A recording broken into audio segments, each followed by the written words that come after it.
జయ గురుదేవ్. జై జై భవాని. నేను మీ కర్నూలు సార్ అండి.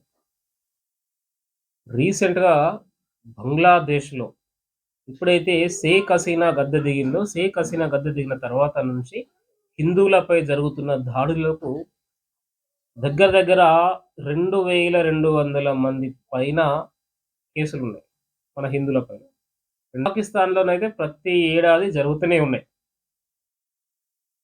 ఈ ఇయర్‌లో పాకిస్తాన్‌లో 112 కేసులు హిందువుల పైన జరిగాయి. అంటే ఎవ్రీ ఇయర్ వారు జరుగుతూనే ఉన్నాయి అక్కడ కంటిన్యూ‌గా. సో, ఇట్లా చూసుకుంటూ పోతే హిందువులు చాలా దీన స్థితిలో, చాలా ఘోరమైన స్థితిలో ఉన్న పరిస్థితి. బట్ ఇప్పుడు ఇలాంటి విషయాలు మనం కొంత డిస్కషన్ చేస్తున్నాం. కొంత విషయాలు తెలుస్తున్నాయి సమాజానికి. సో, వీటిపై నెక్స్ట్ తరానికి మనం ఏం చెప్పాల్సిన అవసరం ఉంది? నెక్స్ట్ భావి తరాల కోసం మనం ఏం ఆలోచించాల్సిన అవసరం ఉంది?